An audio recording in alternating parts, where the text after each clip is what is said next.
Kumusta mga idolo, matapos ang mahabang paghihintay, masaya kaming salubungin kayong muli sa kamanghamanghang pakikipagsapalaran ng paborito nating Dark Mage, si Kim Minjon. Para simulan ang bagong season na ito, dinala tayo sa isang desyerto at abandonadong isla sa dagat malapit sa Nagasaki, kung saan mayroon ang dalawang sundalo sa baybayin na naghihintay sa paglapag ng helikopter. Dahan-daang bumababa ang sasakyang panghimpapawid sa baybayin, na lumilikha ng malakas na bagyo ng hangin at alikabok. Sa kabila nito, matatag na nakatayo ang dalawang sundalo na parabang hindi pumapasok sa kanilang mga mata ang buhangin. Mula sa helikopter, lumabas ang isang maskulado at may balbas na lalaki na may dalang aura ng awtoridad sa paligid niya. Kinamayan ng sundalong may puting buhok ang lalaki at nagpasalamat sa pagdating nito. Ipinakilala niya ang sarili bilang si Endo Masaro mula sa Japanese Hunter Association. Sinabi ng malaking maskuladong lalaki na siya si General Do Saekyong mula sa Korean Hunter Corps. Pinuri niya si Endo dahil sa pagiging matatas nito sa wikang Korean.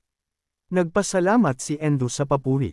Pagkatapos magbatian, dumiretso na sa punto ang Hapon at inanyayahan si General Do sa kanilang kampo, kung saan malapit dito ay may nakikitang malaking portal.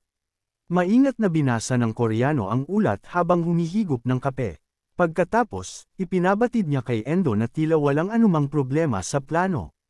Mukhang napakahusay ng lahat, sinabi niya na napakamasinsan ng plano, sa kabila ng kakulangan sa oras ng paghahanda.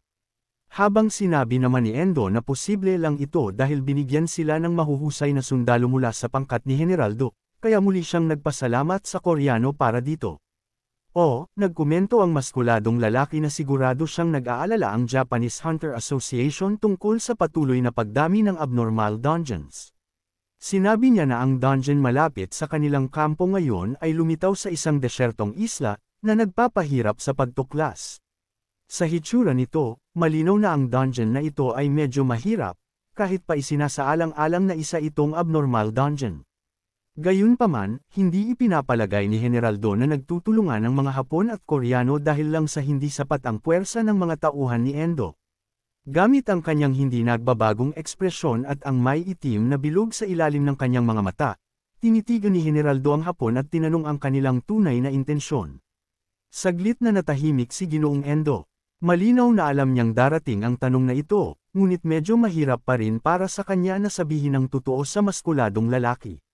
Samantala, binuksan niya ang kanyang bibig at ibinahagi na karaniwang kaalaman na hinaharap ng Japan ang mga dungeon sa pamamagitan ng Hunter Association, na pinamamahalaan ng gobyerno, at ng Hunter Guild System, na pinamamahalaan ng mga sibilyan. Habang sa dalawang grupong ito, wala pa namang isyu ang Japan sa dami ng puwersa, ngunit dahil sa mabilis na pagdami ng dalas ng abnormal dungeon sa nakalipas na ilang taon, nararamdaman nila ang pangangailangan para sa mas organisadong sistema ng edukasyon para sa mga hunter. Nakakuha ng interes ang kanyang mga salita sa maskuladong lalaki. Bahagyang nanlaki ang kanyang mga mata habang matamang nakatingin sa lalaking nagsasalita. Habang sinabi ni Endo na interesado sila sa sistema ng pagsasanay ng Korean Hunter Corps. Umaasa siyang makakapagtatag sila ng malapit na koneksyon sa pamamagitan ng planong ito ng kooperasyon. Ngumiti si General Do pagkarinig nito. Hindi na kailangang sabihin na siya ay masaya at ipinagmamalaki na mataas ang tingin ng Japanese Hunter Association sa kanilang sistema. Ngayon alam na niya kung bakit siya ipinadala ni General Gu Hakchol para sa misyong ito. Isinama pa ni Gu Hakchol ang Slyman sa listahan ng mga ipapadala, isang taong mataas ang pagtingin ni General Do. Sinabi niyang masaya siya na interesado sa kanya ang Japanese Hunter Association. Naiintindihan niya na gustong magpakita ng magandang impresyon ni General Gu Hakchol sa mga Hapon. Habang nagpapatuloy ang usapan, nakakuha ng interes ni Endo ang isang hunter sa listahan. Sinabi niya na ang ganitong uri ng evaluasyon sa kabila ng pagiging bago lang ay hindi kapanipaniwala. Mukhang alam na ni General Do kung sino ang tinutukoy ni Endo kahit na hindi pa binabanggit ang pangalan ng lalaki. Nagkomento ang Hapon na nakakamangha ang bilis ng pag-angat ng lalaki. Madalas ding binabanggit ang lalaki sa komunidad ng Korean Hunter Corps. Sinabi niya na kumpara sa resume na ipinadala sa kanya ng general, dapat na totoo ang mga bulong-bulungan sa komunidad. Tinanong ni Endo kung paano naging ganap na malakas ang lalaki ng ganoon kabilis. Talaga namang nakakagulat. Kinabahan si General Do habang kinukumpirmo kung sino ang lalaking tinutukoy ni Endo.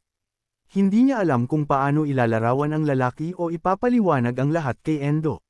Sa kabilang banda, talagang nabighani ang Hapon sa mga ulat tungkol sa lalaki, at sinabi pa nga na nasasabik siyang makita kung paano magpe-perform ang lalaki sa raid na ito.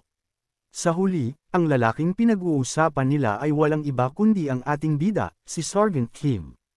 Kasalukuyan siyang nasa isang raid mission ngayon, mukhang bored gaya ng dati habang kinukutkot ang kanyang tainga. Kasalukuyang kaharap ng ating bida ang isang pulang oni, na malapit na siyang batuhin ng dambuhalang pamalo nito. Sinigawan ng mediko ang ating bida, sinasabi sa kanyang umalis sa daan ngunit si Kim Min-jun ay hindi man lang gumalaw at nanatiling hindi nababagabag. Habang iniikot ng halimaw ang sandata nito patungo sa ating bida, hindi siya nito tinamaan. Ito ay dahil may isang taong tumalon at iniligtas ang ating bayani sa pamamagitan ng pagsipa sa mukha ng halimaw, kaya't sumable ang atake nito. Kasunod ng nakamaskarang lalaki ay isa pang hunter, isang blondeng lalaki na may hawak na katana. Nagmadali siyang sumugod sa raid para suportahan ang kanyang kasamahan. Itinusok niya ang matalim na talam patungo sa halimaw, na lumikha ng malakas na impact ng damaykit ito. Gayunpaman, sa kabila ng matinding atake, nakayanan ng pulang oni na harangan ang atake gamit ang braso nito. Kahit na tinamaan ito ng matalim na talam, nanatiling walang galos ang halimaw maliban sa isang pasa. Nagkomento ang nakamaskarang lalaki na ang halimaw ay isang matibay na nilalang. Habang nag-iisip ang dalawa ng plano para alisin ito, may isang babaeng hunter na sumingit mula sa likuran, na nagsasabing siya ang bahala. Nagngalit sa galit ang oni dahil sa atake. Sumugod ito patungo sa mga hunter, handang patayin ang mga ito. Samantala, inihanda ng babaeng hunter ang kanyang tindig at inilagay ang kanyang mga kamay sa kanyang talam. Hinayla ng halimaw ang nangingibabaw nitong kamay na may hawak na sandata habang naghahanda itong magbigay ng malakas na pag-ikot. Naningkit ang mga mata ng babae at nag-focus sa paggalaw ng halimaw. Pagkatapos, sa isang kisap mata, nahati ang pulang oni sa maraming piraso. Hinati ng babae ang makapal nitong balat na parang gawa lang sa mantikilya. Habang isinusukbit ng hunter ang kanyang espada, nalaman natin na ang pangalan niya ay Suzuki Mio mula sa Japanese Hunter Association. Matapang siyang nakatayo doon, na nagbibigay ng kasiyahan.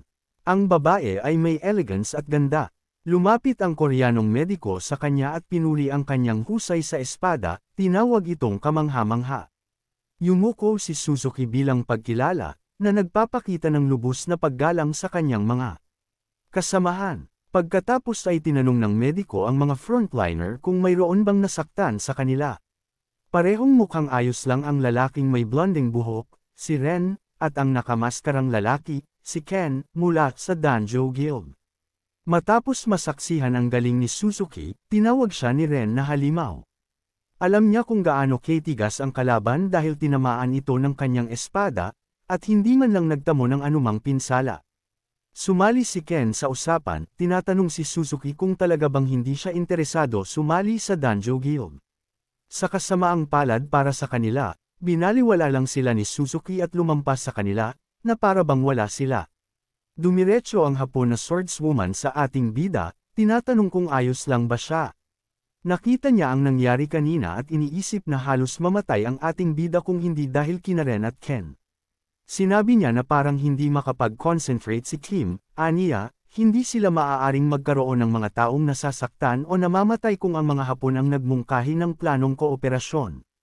Sinabi niya sa ating bida na kung kinakabahan siya, nakikiusap siyang bantayan na lang niya ang backlines, o mas mabuti pa, huwag na lang makilahok sa labanan. Nabigla si Kim Min-jun sa kanyang masasakit na mungkahi. Ngunit syempre, sa pagkakilala sa ating tamad na bida, masaya siyang gawin iyon at manatili sa backline. Nag-thumbs up siya at kinilala ang mungkahi ni Suzuki. Sinabi din niya na magaling ang Korean ng babae. Samantala, ang pinuno ng medic squad ng 104th Division, si Major John Hyun-doo, ay pumunta sa bangkay ng halimaw at sinuri ito.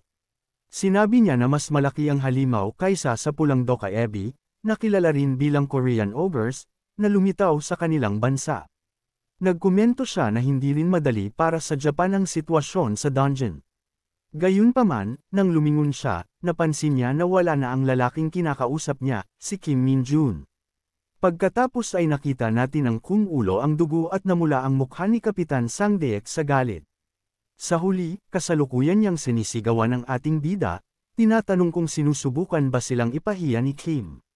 Sinabi niya na ang kilos ng ating bida ay nagpapababa sa kanilang buong bansa. Gayunpaman, si Kim Min-jun ay nanatiling hindi nababagabag at itinanggi ang mga paratang na ito, na sinasabing hindi niya ito ginagawa ng sadya. Galit na sinabi ng kapitan na alam niyang mangyayari ang ganitong bagay nang ipadala ng sarhento ang ating bida dito. Hindi maintindihan ni Sang-deek kung bakit gusto ng Division Commander ang isang tulad ni Kim Min-jun. Nang makita ang kaguluhan, sumingit si Major John Hyun-doo at sinabi sa kapitan na tumigil. Sinabi niya na huwag siya maging masakit magsalita kay Sargento Kim dahil wala siyang ganoong karaming karanasan sa mga dungeon. Gayunpaman, tumutol ang kapitan na hindi dapat palampasin ang pag-uugali ng ating bida. Bilang kapwa Koreanong hunter, labis na ikinahiya ng Major na marinig ang sinabi ng Hapon na hunter sa ating bida.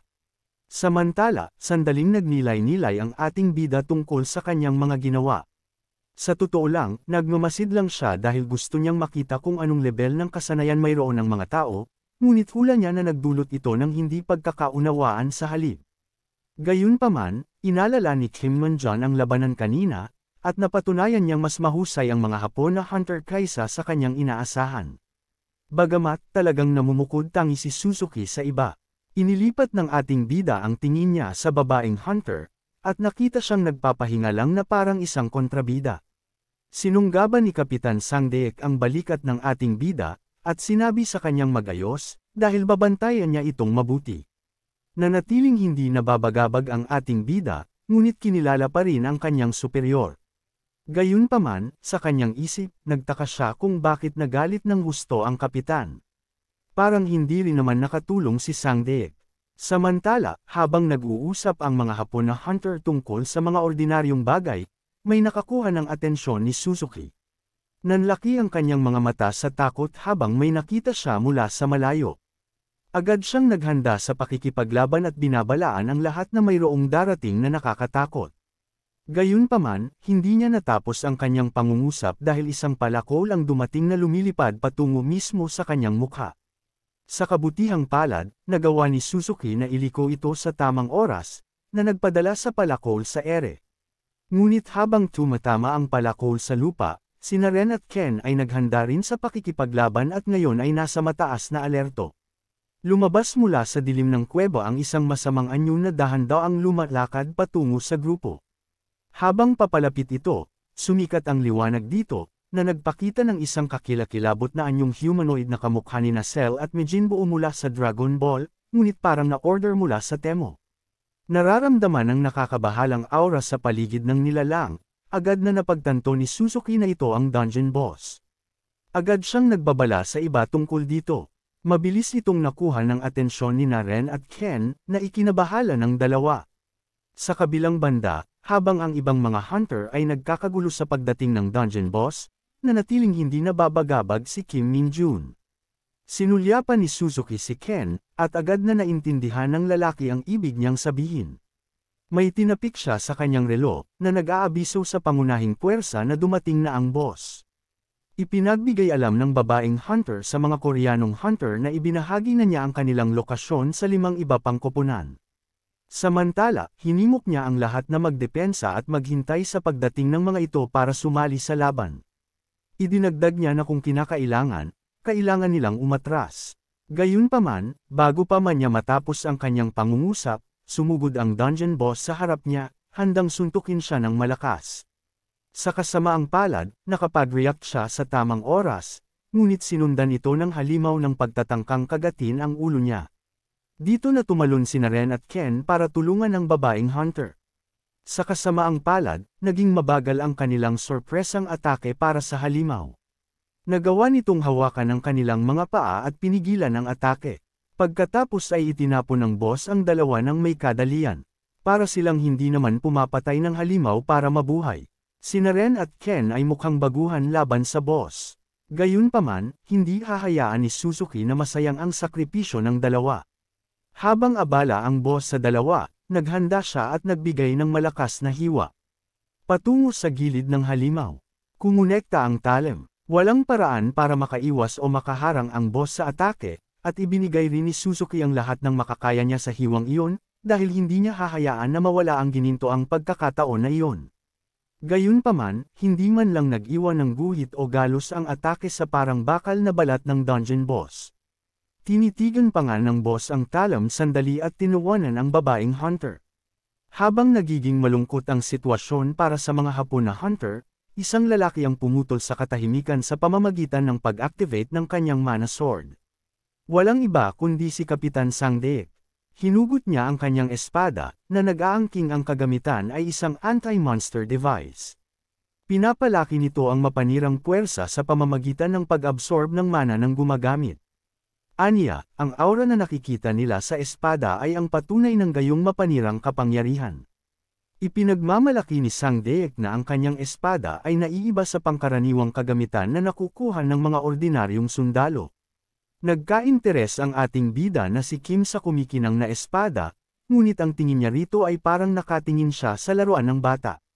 Habang sinasalo ng boss ang walang humpay na atake mula kay Suzuki, sumugod si Kapitan Sangdeek para tulungan ang babae, gamit ang kanyang kumikinang na talam at walang takot na sumugod patungo sa kalaban. Habang sumisigaw na siya ang instructor ng mana sword ng hindi magagapi na hunter squad ng 104 na dibisyon. Ngunit ang kanyang cool na pagpasok ay naputol ng paa ng halimaw na tumama sa mukha ng kapitan. Pagkatapos ng lahat ng pep talk na iyon, ang maingay na kapitan ay ipinatapon sa kisame sa isang strike. Pagkatapos, kinilabutan ang halimaw. Naramdaman nito na nag-conjure din si Suzuki ng kanyang talang gamit ang mana. Ngunit ang kinang ng kanyang sandata ay mas matingkad at mas masigla kaysa sa kapitan. Ibinaba ni Suzuki ang kanyang talam sa pagtatangkang patayin ang boss. Ngunit napakabilis at maliksi ng halimaw. Muli nitong naiwasan ang sorpresang atake.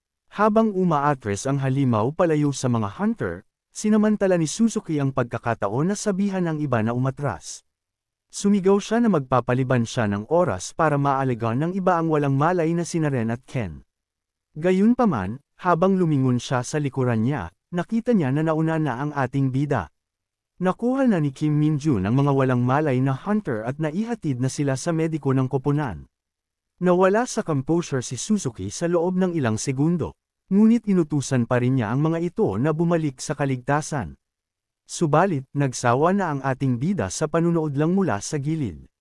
Sinunggaban niya ang espada na nahulog ng kapitan at tinanong si Suzuki kung bakit sila kailangang umatras kung kaya naman nilang patayin ang halimaw ng sila lang. Sinabi niya ito nang may ganap na sinseridad sa kanyang mukha, at walang sino man ang mag-iisip na nagbibiro siya. Siyempre, si Suzuki, na umaatake sa boss kanina pa, ay alam na hindi dapat baliwalain ang halimaw. Sinabi niya sa ating bida na ang mungkahi niya ay masyadong padalos-dalos at mapanganib. Gayunpaman, desidido ang ating bida na patayin ang boss. Sinubukan niyang kopyahin ang mana sword technique at nagawa niya ito sa unang subok.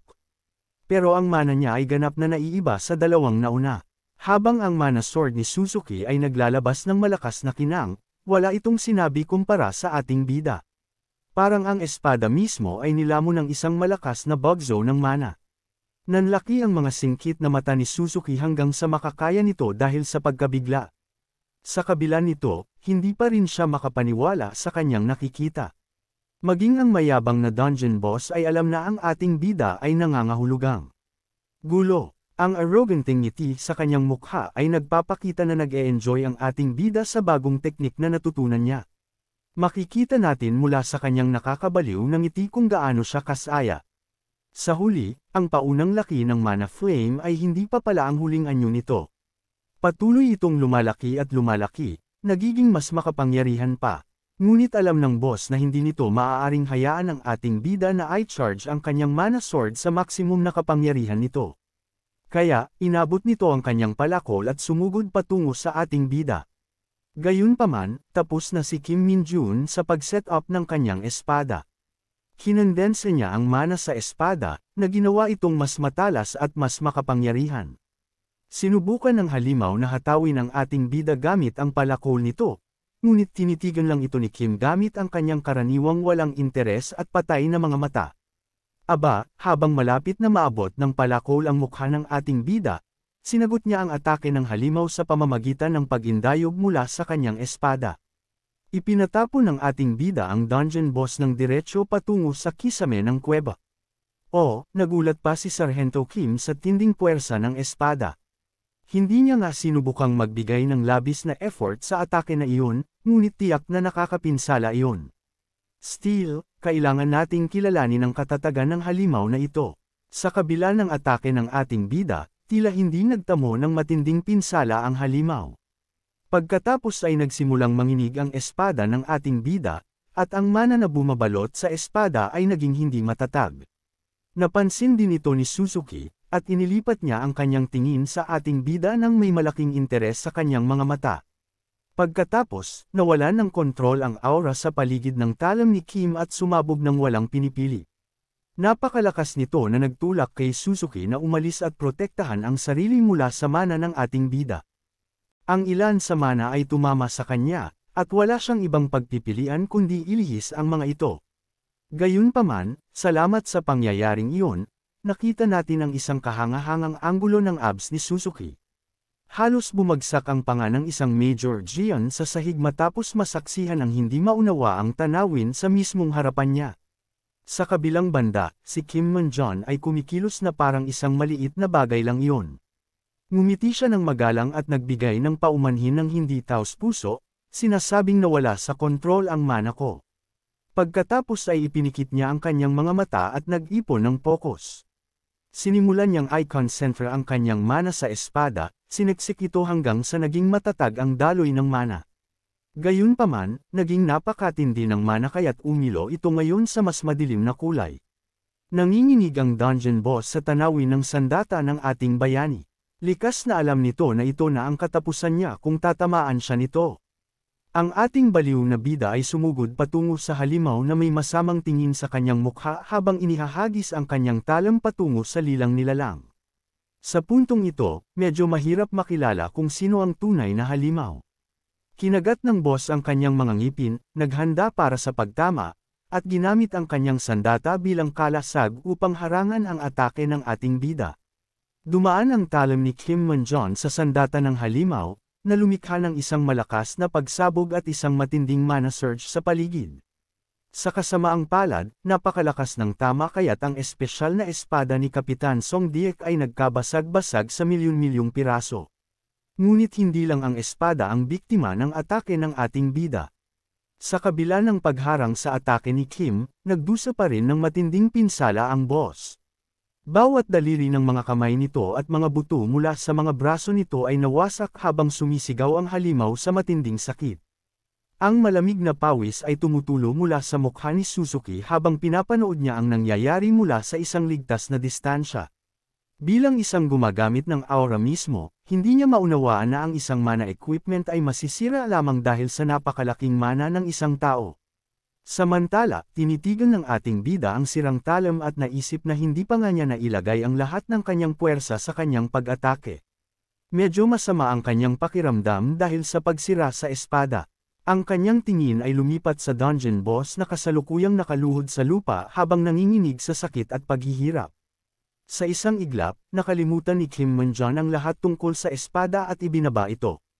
Ang ating bida ay ibinaling ang kanyang buong atensyon sa halimaw. Ngumiti siya at kinuha ang kanyang latigo, sinabing babawi siya sa pagsira sa espada sa pamamagitan ng pagpapahirap sa halimaw, ibig sabihin, pagpatay sa boss at pagkuha ng boss reward. Samantala, lumipat ang panel sa isang mapayapang kalangitan. Doon, nakita natin ang apat na hanggal na nagpapahinga at nagtatamasa ng kapayapaan at katahimikan sa akademya. Masayang nagtanong ang lalaking may kulay kape na buhok sa kanyang mga kasama kung gaano nakatagal mula nang magkaroon sila ng ganitong pahinga sa oras ng trabaho. Nagreklamo ang lalaking may pulang buhok na ang kanilang mga paghihirap ay dahil lahat kay Sargento Kim Min-jon. Ito ay dahil sinabi ng ating bida na walang exemption sa trabaho anuman ang iyong ranggo. Bago pa siya makapagsabi ng mga hindi nararapat na bagay, tinakpan ng kanyang kaibigan ang kanyang bibig at sinaway siya na mag-ingat sa kanyang mga salita. Pagkatapos ay tiningnan nila ang kanilang iba pang kasamahan na nakasuot ng fade, tinawag siyang Fraxia. Sabi nila, dapat talaga nilang pagmasdan ang kanilang mga salita sa paligid ng isang daga na tulad niya. Itinanggi ng kawawang lalaki ang mga paratang na siya ay isang daga, sinabing siya ay inosente. Nagreklamo siya na mula nang may talaga siya bilang staff sergeant, nakatira na sa kanila si Kim Min-jon sa halip na pumasok sa bachelor officer quarters. Dahil dito, wala siyang magawa kundi sundin ang mga salita ni Sargento Kim, kahit na ayaw niya talaga. Isang lalaking mukhang kalmado na may ponytail ang nagsabi na tama ang faded boy. Binanggit niya na sa kabila ng lahat, ang kapaligiran ng Pleton ay naging mas mahusay salamat sa ating bida. Pinabuti rin niya ang kasanayan ng lahat sa proseso. Sa lalaking may pulang buhok na hindi na nais makipagtalo sa kanila at naginat na lamang ng kanyang mga braso at binti, sinabi niya na umaasa lamang siya na mananatili ang ating bida sa Japan ng matagal.